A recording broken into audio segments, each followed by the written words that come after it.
बिस्मिल्लाहिर्रहमानिर्रहीम। अस्सलाम वालेकुम बच्चों। उम्मीद है आप सब ठीक होंगे। तो आज हम जो है वो फिज़िक्स की बुक आप देख ही रहे हैं। तो हम है आज फिज़िक्स के कुछ करेंगे, ठीक है। तो फिज़िक्स के जो है वो टोटल चैप्टर्स हैं 9। ये न्यू सिलेबस है, ठीक है। फिज़िक्स के फुल चैप्टर्स जो हैं वो 9 है। 9 में से आज जो है वो हम chapter number 5 work energy and power, इसके न्यूमेरिकल प्रॉब्लम्स जो हैं उनको हम सॉल्व करेंगे, ठीक है, वन बाय वन। फिर आहिस्ता आहिस्ता जो है वो हम तो पूरी बुक के जो है वो न्यूमेरिकल्स को हम सॉल्व करेंगे और फिर इसके अलावा लेक्चर्स की तरफ भी आएंगे, ठीक है। और सबसे इंटरेस्टिंग और मज़े की बात यह है बच्चों, चैप्टर नंबर 8 मैग्नेटिज्म और chapter number 9 nature of science, इनके न्यूमेरिकल्स ही नहीं है। मतलब टोटल आपने 7 चैप्टर्स के न्यूमेरिकल करने हैं और ये आपके लिए बहुत ही अच्छी बात है, गुड न्यूज़ समझ लें, ठीक है। तो चले हम चैप्टर नंबर 5 की तरफ चलते हैं। चैप्टर नंबर 5 है ये वर्क एनर्जी एंड पावर, ठीक है। तो इसके हम न्यूमेरिकल प्रॉब्लम्स की तरफ चले जाते हैं। ये इसकी न्यूमेरिकल प्रॉब्लम्स है, ठीक है। तो पहली न्यूमेरिकल को हम देखते हैं, उन्होंने क्या बताया है। पहला न्यूमेरिकल है जी, a force of 20 newton acting at an angle of 60 degree to the horizontal is used to pull a box through a distance of 3 meter across a floor. How much work is done? तो बच्चों इस numerical में उन्होंने हमें क्या क्या चीज दी है। उन्होंने हमें फोर्स भी दी है, उन्होंने हमें एंगल भी बताया है, ठीक है। और उसके अलावा उन्होंने हमें डिस्टेंस भी बताया है और हमने फाइंड करना है वर्क डन, ठीक है। तो चले हम इसको सॉल्व करते हैं। तो ये है कि हमें उन्होंने फोर्स बताई है 20 न्यूटन की, ठीक है। एंगल थीटा है हमारे पास 60 डिग्री और डिस्टेंस जो है एस हमारे पास 3 मीटर है और हमने जो है वर्क डन डब्ल्यू फाइंड करना है, ठीक है। तो बच्चों अपने फॉर्मूला पढ़ा होगा कि एफ जो है, एफ हॉरिजॉन्टल जो है वो, एफ हॉरिजॉन्टल जो है वो इसका फॉर्मूला होता है एफ कॉस थीटा, ठीक है। तो यहाँ से देखिए जरा बच्चों, एफ हमें बताया गया, ठीक है, जो कि 20 न्यूटन है और कॉस वैसे का वैसे ही, एंगल थीटा हमें वो भी बताया गया है 60 है। तो यहाँ पे हम कॉस 60 डिग्री कर लेते हैं, 20 सेम एज इट इज आ जाएगा। अब जब हम कॉस 60 कैलकुलेटर पे सॉल्व करेंगे, कॉस 60 लिखेंगे तो हमारे पास इसका आ जाता है 0.5, ठीक है। और 20 को 0.5 से मल्टीप्लाई करेंगे तो ये आ जाता है 10।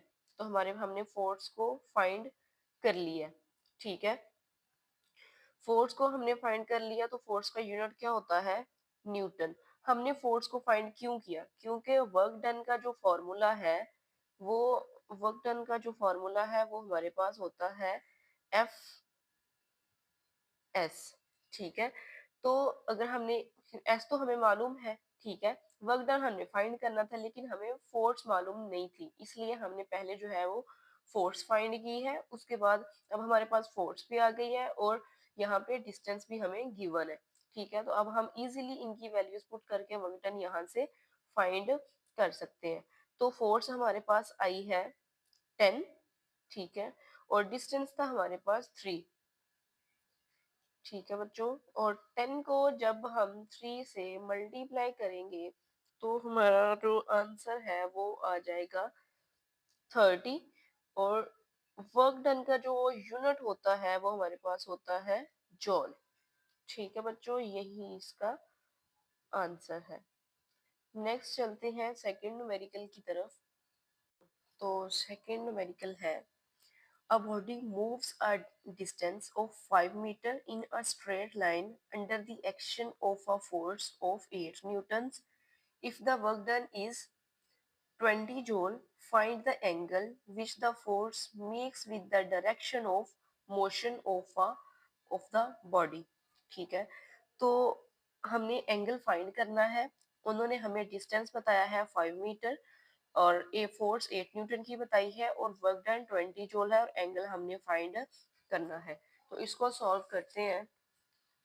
ये इसका गिवन डाटा दिया गया है, एंगल हमने फाइंड करना है, तो सॉल्यूशन की तरफ चलते हैं। तो बच्चों एंगल के अकॉर्डिंग जो हम वर्क डन का फॉर्मूला लेते हैं वो होता है हमारे पास W is equal to F S cos theta. ठीक है, यहाँ पे हमने फाइंड क्या करना है, थीटा। तो हम क्या करते हैं, ये इधर ही रहेगा और ये दोनों इसके साथ मल्टीप्लाई हो रहे हैं और इधर आकर ये डिवाइड हो जाएंगे। तो ये हो जाएगा W over F S equal cos theta के। तो हम इसको उल्टा के लिख लेते हैं कि कॉस थीटा इक्वल आ जाएगा W ओवर एफ एस के। ठीक है, तो यहाँ पे बच्चों W हमारे पास क्या है, 20 जूल। ठीक है, और F हमारे पास क्या है, 8 है। ठीक है, और S हमारे पास क्या है, 5 है। तो ये हो जाता है 20/40। तो अगर हम इसको डिवाइड करें तो हमारे पास जो कॉस थीटा है वो आ जाएगा 0.5। ठीक है, अब 0.5 हमारे पास ये आ रहा है। तो यहाँ से ना हमने इसके साथ कॉज है, हमने जस्ट फाइंड करना है थीटा। ठीक है, तो हम क्या करेंगे, थीटा इधर ही रहने देते हैं। ये जो कॉज है जब ये दूसरी साइड पे जाएगा तो ये जाके इनवर्स हो जाएगा, कॉज इनवर्स 0.5। ठीक है, तो अब हम क्या करते हैं कि कैलकुलेटर पे सॉल्व करेंगे, शिफ्ट कॉस, उसके बाद 0.5 लिखेंगे। तो ये हमारे पास जो एंगल आता है वो अप्रोक्सीमेटली 60 डिग्री आ जाता है। ठीक है, तो हमने एंगल फाइंड करना था तो हमारे पास इसका आंसर आ गया 60 डिग्री। तो यही जो है इसका आंसर है। ठीक है, अब जो है हम वो नेक्स्ट थर्ड जो है उसको सॉल्व करते हैं। ठीक है, उसका गिवन डाटा देखते हैं क्या है और साथ में जो है हमने फाइंड क्या करना है, फिर उसका सॉल्यूशन करेंगे। ठीक है जी बच्चों, थर्ड न्यूमेरिकल है हमारे पास, N engine raises 100 kg of water through a height of 80 meter in 25 second. What is the power of the engine? तो हमें यहाँ पे कह रहे हैं कि पावर जो है वो हमने इंजन की फाइंड करनी है और मैस हमें दिया गया है 100 kg और हाइट है उसकी 80 मीटर और उसका टाइम जो है वो है 25 सेकेंड और हमने पावर जो है वो इसकी फाइंड करनी है। ठीक है, तो इसका गिवन डाटा जो है वो ये है कि मैथ जो है वो हमें 100 किलोग्राम दिया गया है, हाइट उसकी 80 मीटर है और टाइम जो है वो 25 सेकेंड है और जो हमने फाइंड करना है वो है पावर। तो हम इसके सॉल्यूशन की तरफ चलते हैं। तो हमने जो है वो फॉर्मूला पढ़ा है कि W वर्क डन जो है वो होता है एफ एस। ठीक है, और हमने अभी ये भी पढ़ा हुआ है, हमने और सिलेबस में भी पढ़ा हुआ है कि एफ इक्वल होता है एम ए के और एक्सेलरेशन जो है वो ग्रेविटेशनल एक्सेलरेशन के इक्वल भी होता है। तो मतलब हम ये कह सकते हैं एफ इक्वल है एम जी के। ठीक है, तो यहाँ पे बच्चों हम इस तरह से कर सकते हैं कि ये वैल्यू जो है वो हम एफ की जगह पे पुट कर दें। ठीक है, तो यहाँ पे जो हमारा हो जाएगा W is equal to M G S. तो S जो है वो हमारा डिस्टेंस है, मतलब हम इसको हाइट भी ले सकते हैं, तो हम इसको कन्वर्ट करके लिख लेते हैं एम जी एच। तो ये हमारा फॉर्मूला हो गया। ठीक है, तो हमारे पास मैस भी गिवन है, ग्रेविटेशनल एक्सेलरेशन की जो वैल्यू होती है वो होती है 10 ms-2। ठीक है, और हाइट जो है वो भी हमें गिवन है। ठीक है, तो हम जो है इनकी वैल्यूज को पुट कर लेते हैं। W हमने फाइंड करना है, मैस है हमारे पास गिवन था 100 और G की वैल्यू 10 होती है। H जो है वो हमने जो S था हमारे पास वही हमने ले लिया, वो है 80। तो ये हो गया।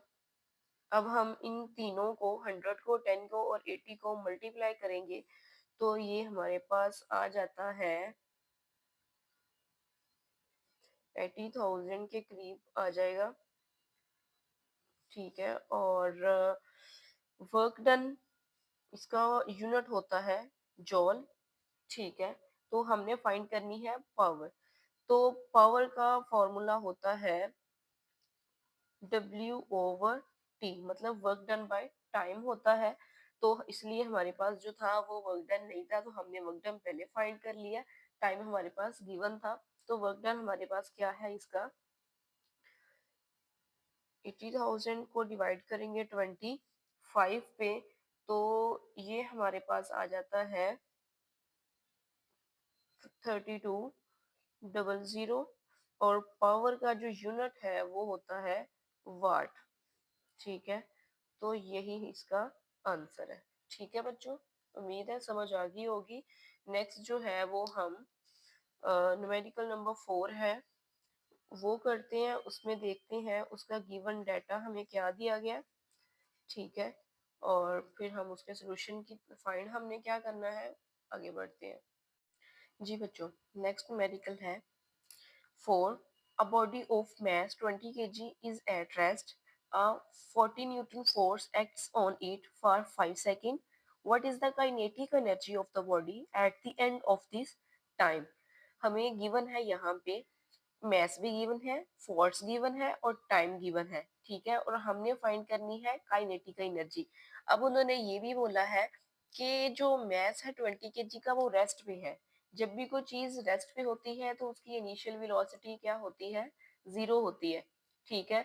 तो उन्होंने बोला काइनेटिक का हमने एनर्जी फाइंड करनी है, और जबकि body at the end of this time पे जो है वो क्या होगी वो हमने फाइंड करनी है। फिर हमें इसकी, जब हमें इनिशियल वेलोसिटी पता है तो हमें फाइनल वेलोसिटी भी उसकी जो है वो फाइंड करनी पड़ेगी। तो एक फॉर्मूला है फोर्स का, वो हमने पहले भी पढ़ा है, F is equal to M A. तो हमारे पास फोर्स भी गिवन है, मास गिवन है, एक्सेलरेशन नहीं है। एक्सेलरेशन फाइंड करेंगे तो उसके बाद हमें फाइनल वेलोसिटी भी फाइंड करनी है। फाइनल वेलोसिटी फाइंड करने के लिए फिर हमने क्या करना है, हमें एक्सेलरेशन चाहिए, इसलिए हम पहले एक्सेलरेशन को फाइंड करेंगे। अब क्या है कि असल काम है हमारा काइनेटिक एनर्जी को फाइंड करना। तो काइनेटिक एनर्जी का जो फॉर्मूला है वो है हाफ एम वी स्केयर। तो हमारे पास जो है वो वेलोसिटी नहीं है, तो हम क्या करेंगे, पहले वेलोसिटी को ही फाइंड करेंगे ताकि हम इसमें इसकी वैल्यू फाइंड कर सके। तो उसके लिए हमें पहले एक्सेलरेशन फाइंड करना पड़ेगा, तो वो हम इस फॉर्मूले से करेंगे क्योंकि इसकी दोनों चीजें हमें गिवन है। और ये है इसका गिवन डाटा, मास 20 kg है, फोर्स 40 न्यूटन है, टाइम 5 सेकंड है और इनिशियल वेलोसिटी जो है वो हमारे पास 0 है। ठीक है। तो अब हम इसको सॉल्व करते हैं। फॉर्मूला है F is equal to M A. ठीक है। तो हमें ए फाइंड करना है, तो m यहाँ पे मल्टीप्लाई हो रहा है, दूसरी साइड पे आके डिवाइड हो जाएगा, तो ये हो जाएगा f over m equal a के। ठीक है। तो हम इसको लिख लेते हैं, a is equal to f over m। तो f था हमारे पास 40 और mass था 20। तो जब हम इसको डिवाइड करेंगे तो ये आ जाएगा 2, और एक्सेलरेशन का यूनिट होता है ms माइनस 2। ठीक है। तो जब कोई बॉडी रेस्ट पे होती है तो उसकी इनिशियल वेलोसिटी मैंने पहले भी बताया 0 होती है। ठीक है। तो अब हम एक्सेलरेशन भी हमारे पास आ गया, इस फॉर्मूले की मदद से हम इसको फाइंड कर सकते हैं। इनिशियल वेलोसिटी भी है, एक्सेलरेशन भी आ गया, टाइम भी हमें पता है, तो हम यहाँ से इसकी फाइनल वेलोसिटी फाइंड कर सकते हैं। तो लिखते हैं V I plus A T. हमने फाइनल वेलोसिटी फाइंड करनी है, इनिशियल हमारे पास 0 है, एक्सेलरेशन हमारे पास 2 आया है, टाइम था इसका 5। तो ये हो जाएगा, 5 को 2 से मल्टीप्लाई करेंगे तो आ जाएगा 10। तो 10 में 0 ऐड करेंगे तो 10 ही आएगा, 10। तो ये हमारे पास इसकी फाइनल वेलोसिटी आ गई है। वेलोसिटी का यूनिट होता है एम एस माइनस 1। ठीक है। तो अब हमने वेलोसिटी भी फाइंड कर ली है और एक्सेलरेशन भी फाइंड कर लिया। मेन चीज थी हमारी फाइंड करने वाली काइनेटिक एनर्जी। ठीक है बच्चों। तो हम काइनेटिक एनर्जी फाइंड करते हैं। काइनेटिक एनर्जी का फॉर्मूला होता है हाफ एम वी का स्क्वायर। ठीक है, तो हाफ वैसे का वैसे आ जाएगा। मैथ था हमें गिवन था वो था 20 और वेलोसिटी हमने फाइंड की है 10 और इसका स्क्वायर ले लेंगे तो ये आ जाएगा 100। अब इसको ये आपस में कैंसिल हो रहे हैं, 2 वन जा 2 और ये 0। अब बचा हमारे पास 10 एंड 100। अब इन दोनों को मल्टीप्लाई करेंगे हम तो हमारे पास आ जाता है 1000 1000। और काइनेटिक एनर्जी का जो यूनिट है वो होता है जॉल। हमने यहाँ से काइनेटिक एनर्जी भी फाइंड कर ली है। यही था इसका आंसर है। ठीक है, उम्मीद है समझ आ गई होगी। नेक्स्ट पढ़ते हैं न्यूमेरिकल नंबर 5 की तरफ। उसको देखते हैं कि उसमें हमने क्या क्या चीज जो है वो फाइंड करनी है और हमें क्या क्या जो है वो गिवन है। ठीक है, चले करते हैं इसको। जो आगे है numerical number 5। A ball of mass 160 gram is thrown vertically upward. The ball reaches a height of 20 meter. Find the potential energy gained by the ball at this height. ठीक है, हमें जो है वो मैस भी गिवन है और height भी गिवन है। हमने फाइंड करनी है पोटेंशियल एनर्जी। ठीक है, तो करते हैं। इसका हमें गिवन डाटा है, मैस है। और सबसे पहले जो है वो हमने मैस जो है वो हमारे पास ग्राम में है तो हम इसको किलोग्राम में लेके जाएंगे। तो जब ग्राम से किलोग्राम में जाएंगे तो 160 को हम जो है वो 1000 पे डिवाइड करेंगे तो ये हमारे पास आ जाता है 0.16 किलोग्राम। ठीक है, तो हाइट भी है, हमने पोटेंशियल एनर्जी फाइंड करनी है। तो पोटेंशियल एनर्जी का जो फॉर्मूला है वो होता है हमारे पास, पोटेंशियल एनर्जी इक्वल होती है एम जी एच के। तो यहाँ पे जो जी है वो हमारे पास ग्रेविटेशनल एक्सेलरेशन है। तो ग्रेविटेशनल एक्सेलरेशन की जो वैल्यू है वो हमें पता है, ये होती है 10 एम एस माइनस 2 के। ठीक है, तो इनकी अब फॉर्मूले में वैल्यूज को पुट करते हैं। मैस है हमारे पास 0.16, ग्रेविटेशनल एक्सेलरेशन है 10 और हाइट है हमारे पास इसकी 20 मीटर। जब हम इन तीनों को मल्टीप्लाई करेंगे तो ये हमारे पास आ जाता है 3.2। और पोटेंशियल एनर्जी का जो यूनिट है बच्चों वो होता है जोल। ठीक है, तो हमने पोटेंशियल एनर्जी ही फाइंड करनी थी, वो हमने फाइंड कर ली है। यही इसका आंसर है। ठीक है, उम्मीद है समझ आ गई होगी। नेक्स्ट जो है वो हम न्यूमेरिकल नंबर 6 करते हैं। जी बच्चों, तो नेक्स्ट है 6 numerical. A 0.14 kg ball is thrown vertically upward with an initial velocity of 35 metre पर second. Find the maximum height reached by the ball. ठीक है, हमारे पास जो है उन्होंने हमें इनिशियल वेलोसिटी बताई है। उन्होंने बोला है कि हमने हाइट को फाइंड करना है मैक्सिमम हाइट पे। जब हमारे पास इनिशियल वेलोसिटी है तो मतलब हमने फाइनल वेलोसिटी भी फाइंड करनी है। ठीक है, तो करते हैं, इसका गिवन डाटा देख लेते हैं। गिवन डाटा है हमारे पास, इनिशियल वेलोसिटी है इसकी 35 मीटर पर सेकेंड। तो जो हमारे पास इसकी फाइनल वेलोसिटी है वो है हमारे पास इसकी 0।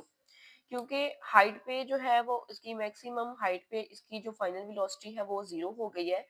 तो जी ग्रेविटेशनल एक्सेलरेशन जो कि इसको हम ए भी कह सकते हैं और जी भी, तो उसकी वैल्यू जो है वो 10 मीटर पर सेकंड स्क्वायर है। माइनस में हमने ली है, माइनस में क्यों ली है, क्योंकि ऑपोजिट है अपवर्ड मोशन के, मैंने साथ में लिख भी दिया है।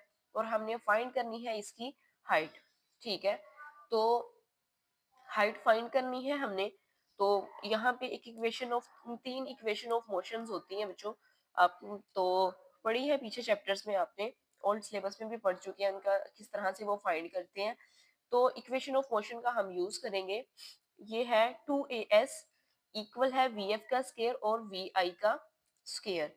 ठीक है, यहाँ से हमने हाइट फाइंड करनी है जिसको हम एस भी कह लेते हैं।